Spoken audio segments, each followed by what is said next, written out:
from an international or a 16-year-old lad.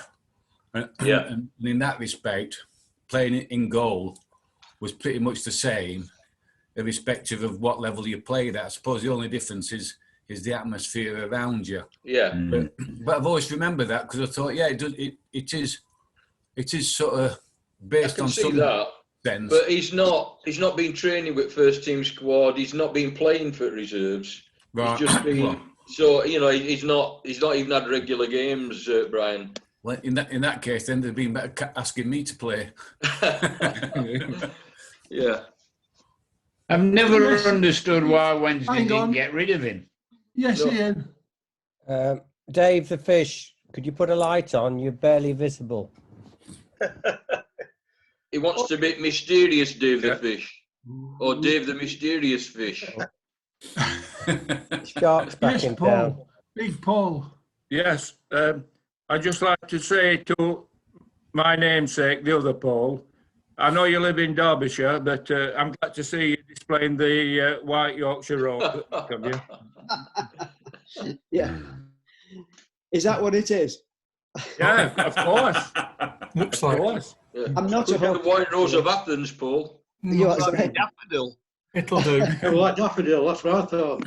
Yeah, It's close enough. it's near enough for me. Yeah.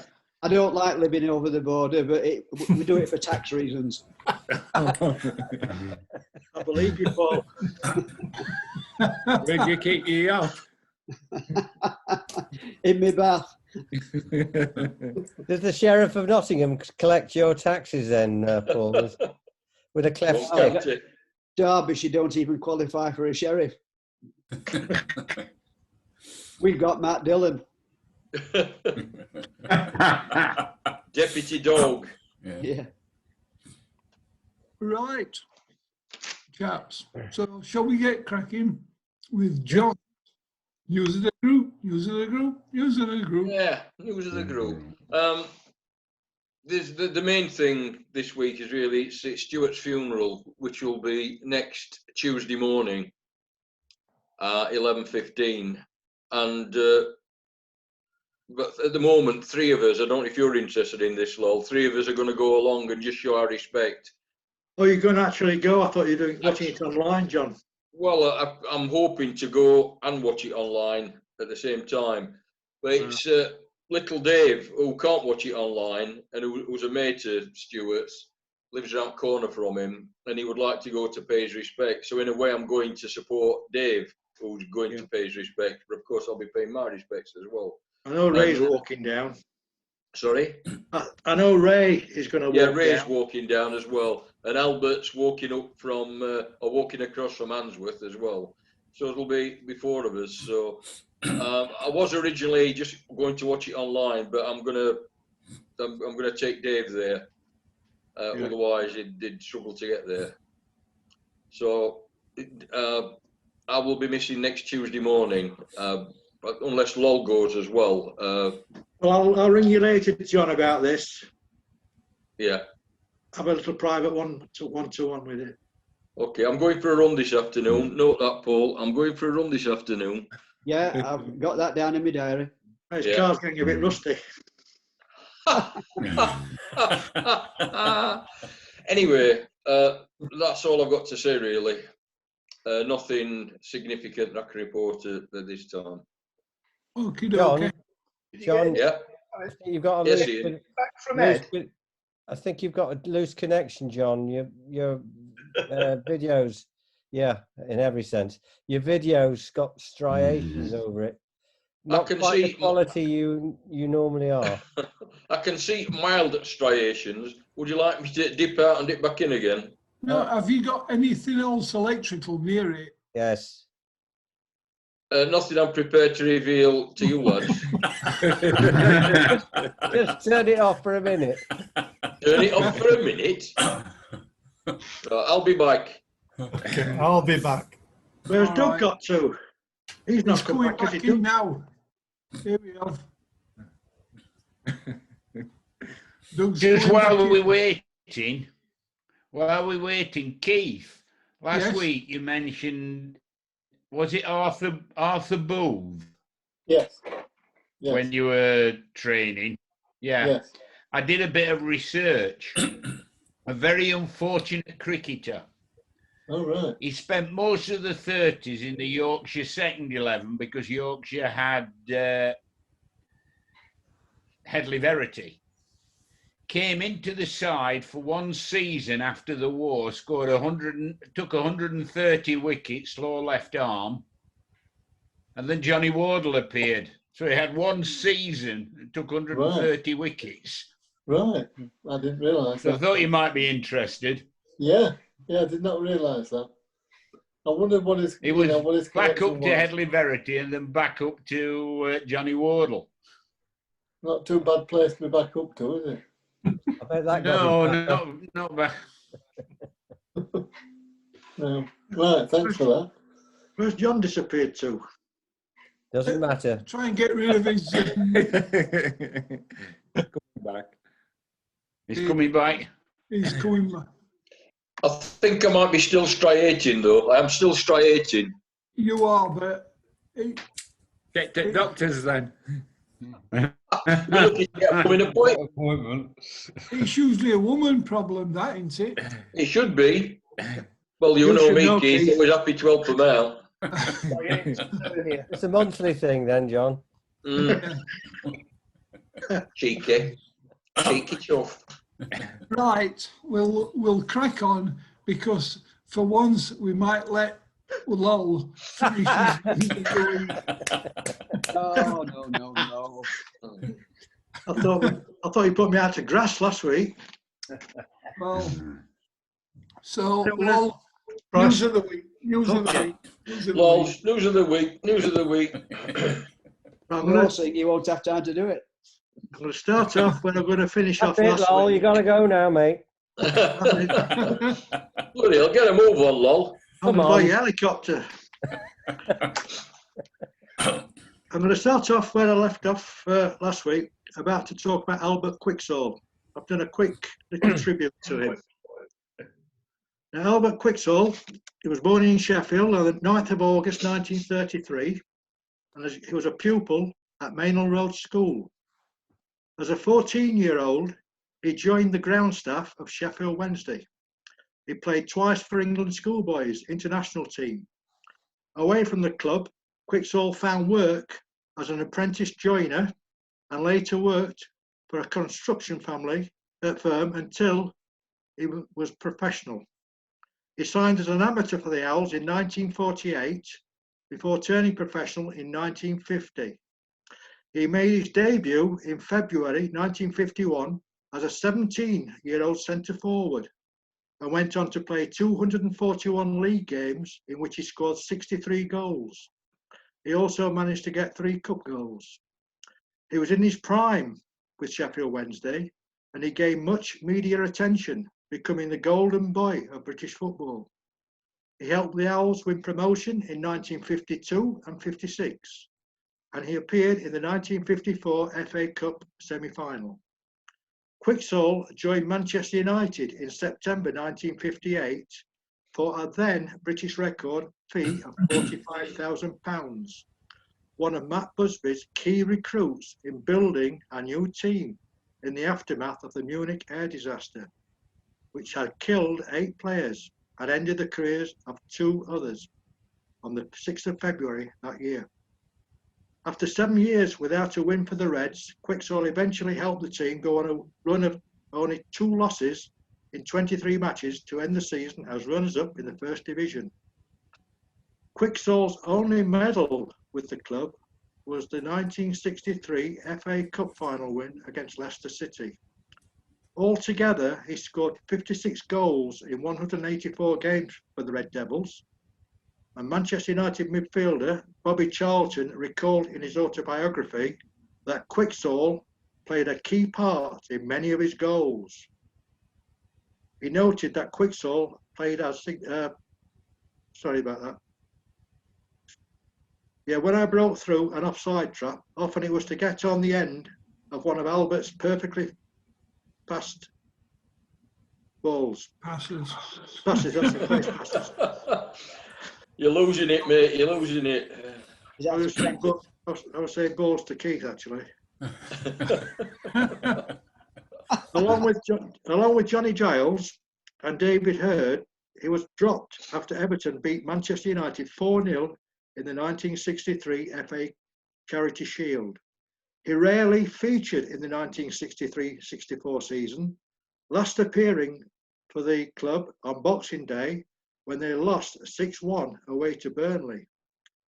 He moved to Oldham Athletic at the end of the season for £7,000, spending 2 years at Boundary Park, in which time he made 37 league appearances, scoring 11 goals. He finished his professional career at Stockport County in 1967, but he didn't score for them in 13 games.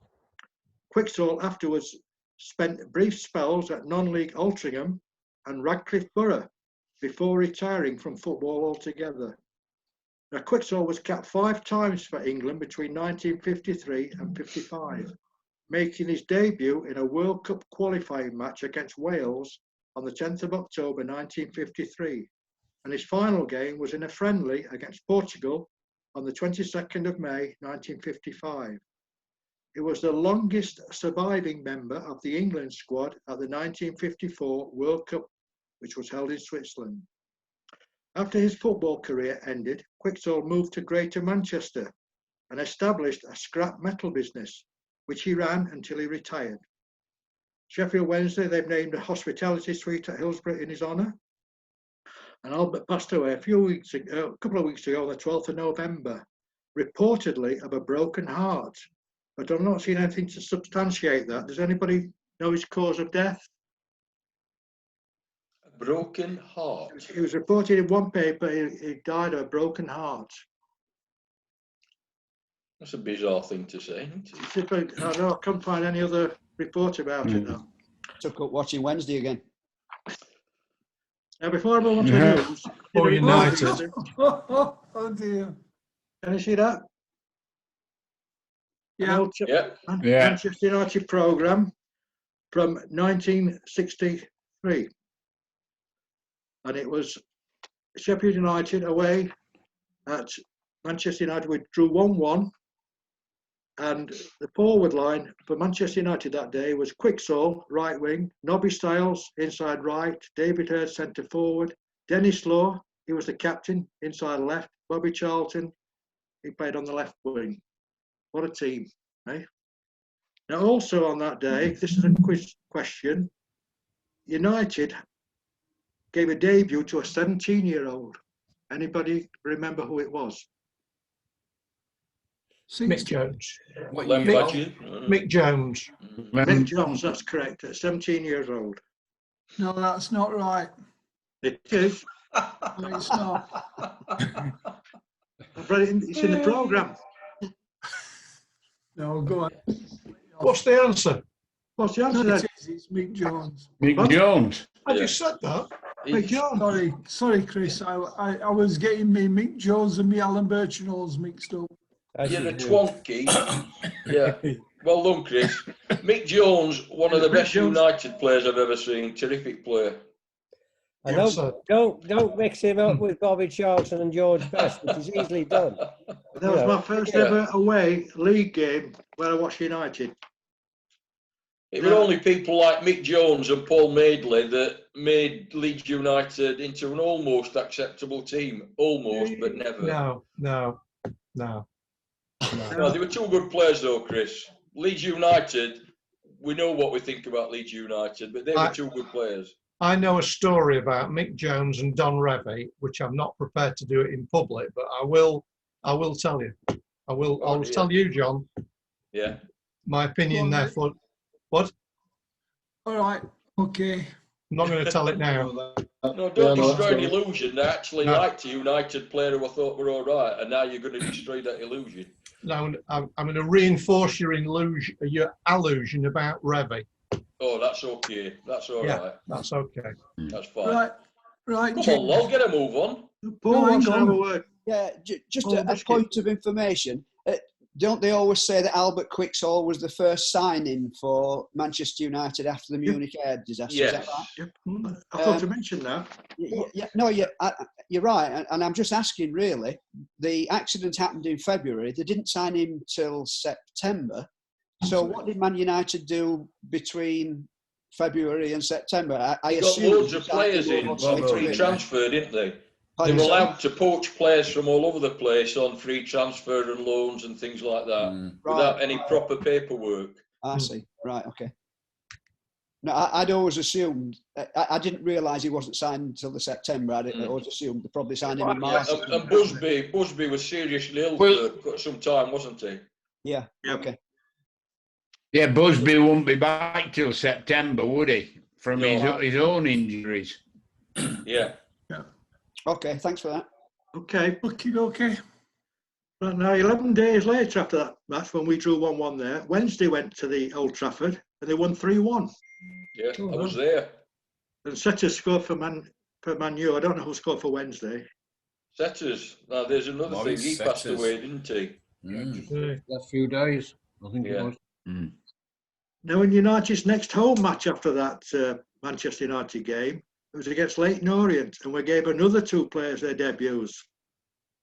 So in that team, we had 3 17-year-olds and 1 who just turned 18. It was my first ever match at Bramall Lane.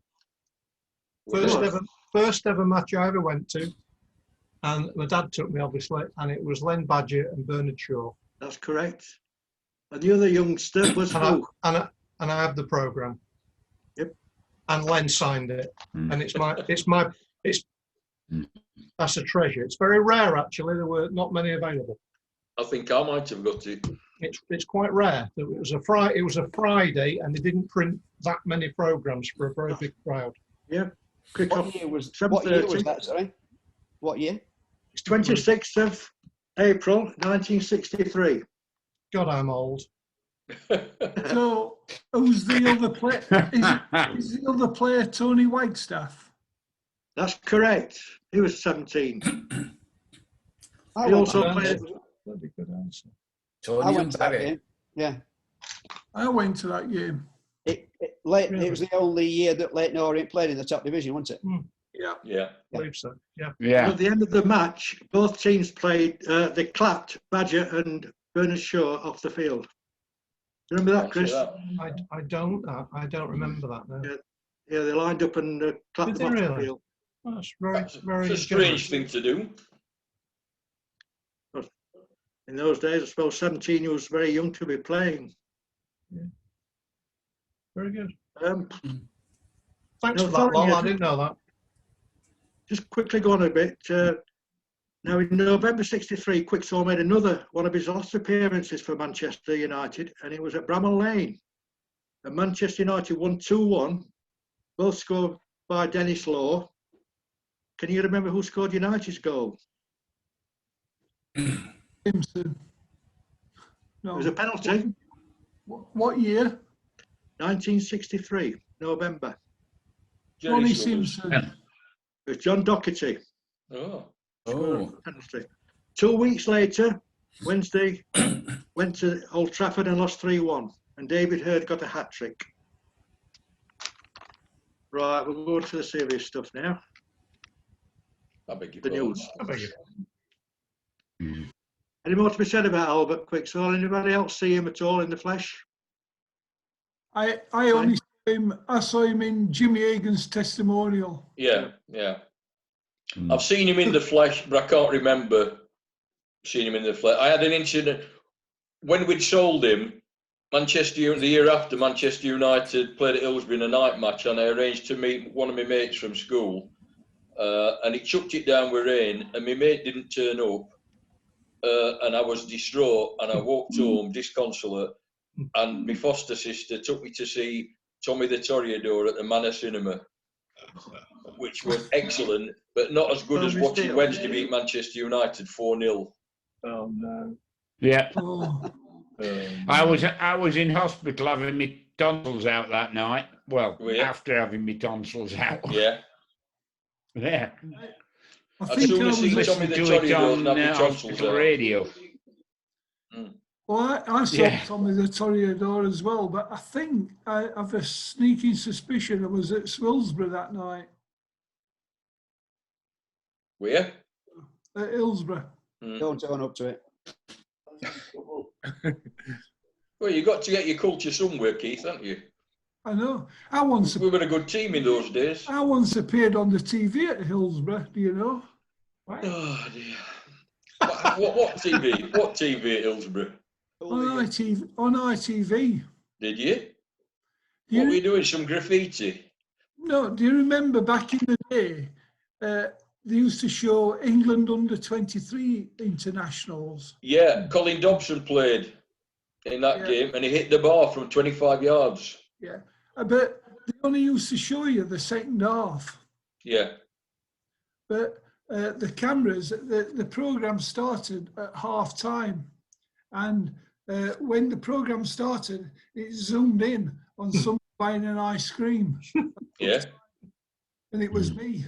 Come a minute. I bet they regretted showing second half. Yeah. Oh, but they did. They just wanted, you know. Yeah.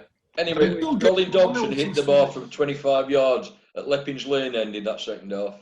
Viewing figures went down as soon as Keith came on. They did. Yeah. 99. Right, carry on, Lol. I'll start off with the proper news now. First of all, talk about cricket. England will visit Pakistan for the first time in 16 years when they play two 2020 games next October. England have not toured there since 2005, following an attack by the government of the Sri Lanka team in Lahore in 2009. The Pakistan Cricket Board invited England to tour in early 2021 after Pakistan toured the UK this year, playing matches in a big biosecure bubble, but that could not be arranged. And the two games that have been arranged are to be played in Karachi on consecutive days in October. But on golf, the Tiger Woods will team up with his 11-year-old son Charlie in next month's PNC Championship at the Ritz-Carlton Golf Club in Orlando. Formerly known as the Father-Son Challenge, the event sees PGA Tour and LPGA major winners joined by a family member to compete as a team. Woods, who has won 15 majors, will make his debut in this tournament. Woods Jr. won back-to-back Florida Junior Golf tournaments by a combined total of 8 shots this last summer. So he's obviously going to follow in Dad's footsteps. Formula One.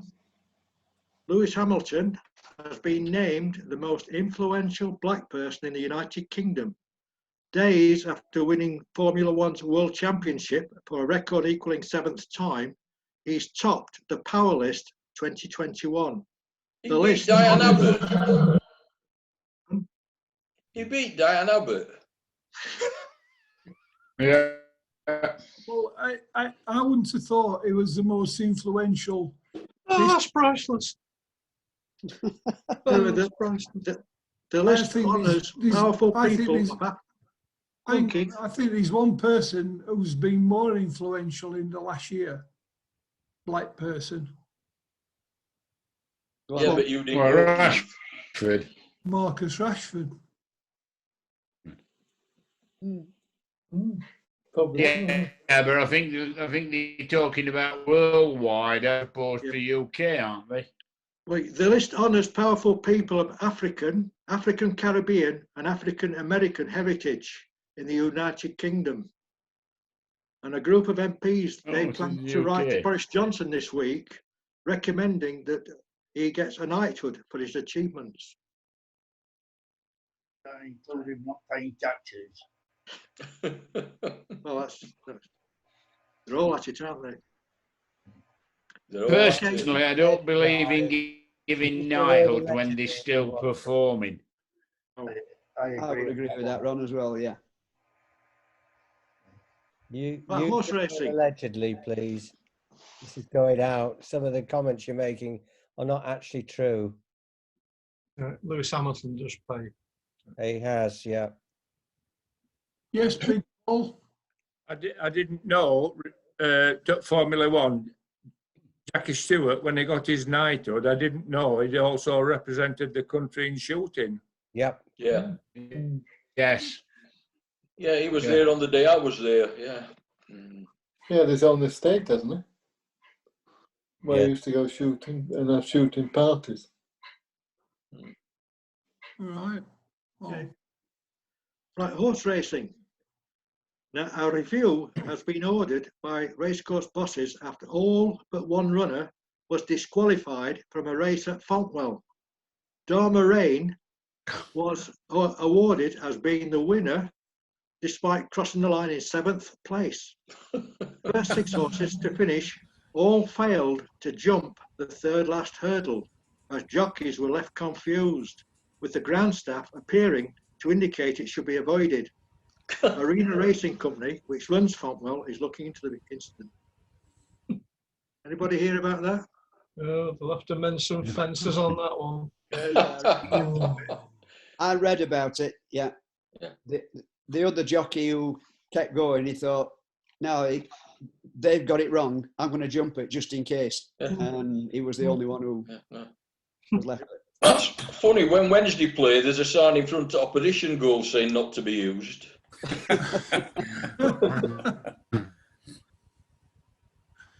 Have they been strengthening goal nets at Hillsborough Why would they do that? behind Wednesday keeper? Oh dear. We don't let that many in. It's just that we don't score any. I'm not sure we Nothing. can talk about it too much at the minute. We've got nothing to brag about on goalkeeping at the moment. Yeah. If you can't beat Dave the Hammer, you're struggling. Dear me. Right, nip on to tennis. There was a shock in the ATP finals competition at the O2 Arena in London. Both world number 1 Novak Djokovic and world number 2 Rafael Nadal were knocked out at the semi-final stage. Dominic Thiem beat Djokovic 2-1 and Daniel Medvedev beat Nadal by the same score. The final was won by Medvedev, who fought back from a set down to beat world number 3 Thiem 2-1 and claim the biggest title of his career. The win means the 24-year-old Russian will finish the year 4th in the world rankings. The next year's ATP finals are to take place in Turin on a 5-year deal after being held in London since 2009. And Turin will be the 15th city to host the event. Haven't London held it for about the last 10 years? Yeah, since 2009, London, it's been in London. Yeah, yeah. It's all about money, I assume. Yep.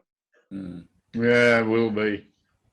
Some good tennis, though. Some good tennis. Oh, yeah. Yeah. Yeah, top notch, weren't it? Yeah. Apparently, he didn't celebrate at the end. Is that right? The guy who won. Did he not? Why is that, Paul? Apparently, he's come to a decision that he will no longer celebrate any of his victories.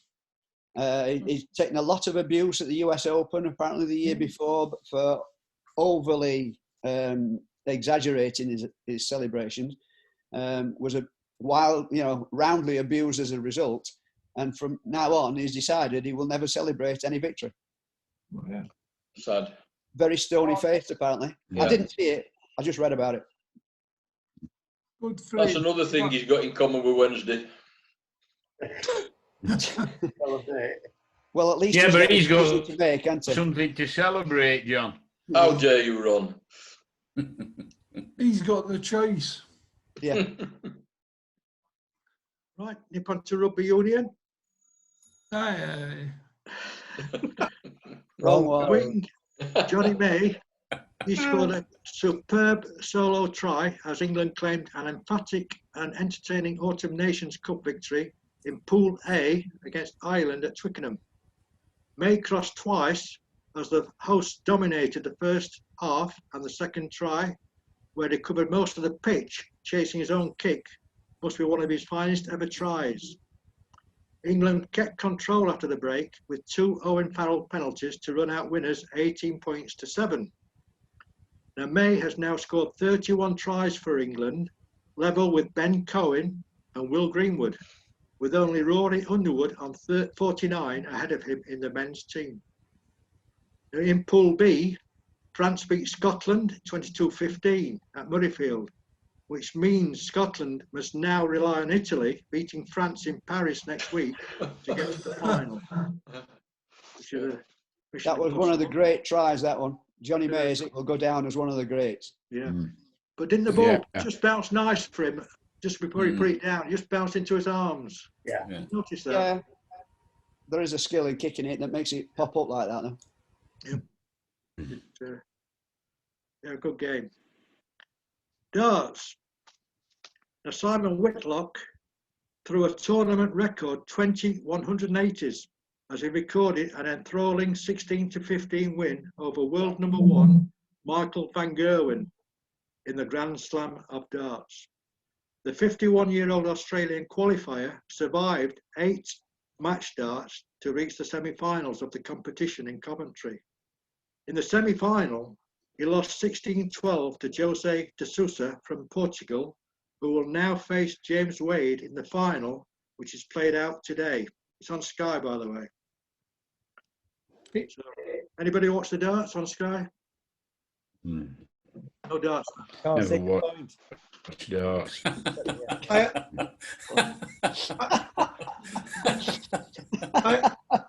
I only say this because I genuinely would be interested in what people think. But is darts sport? Or do people consider darts to be sport? I know it's hugely popular, but what is it? Radio 4 did this morning, Chris. Oh, sorry, I didn't know. No, but I'm just adding, but it's a question on the guy, because it's all to do with crowds being let back in with the COVID restrictions. Yeah. And they say one definition is sport is something where there's physical exertion. And in that respect, darts doesn't fit the bill, the definition. But they, in darts, believe it is a sport and not a pastime or a hobby. It's quite heavy lifting a pint of ale up, though, isn't it? Well, it is, and if you've got a big tummy, there's a lot of exertion. There is a great deal of academic debate about what is a sport and what isn't, and there are loads of definitions of it and so on. Most people see sport when trying to define it as a continuum, and if you look perhaps right over to the extreme right-hand side of the continuum, you would have things like football and rugby and so on, where there is absolutely no doubt, and it has all the characteristics of what you would consider to be a sport, and other things towards the other end, such as darts and snooker. Some people would even say ice dancing and things like that would be right over to the other end of the continuum, and there is all sorts of things in the middle. On the extreme left, Paul, there's one called banter. That's a sport. If you want.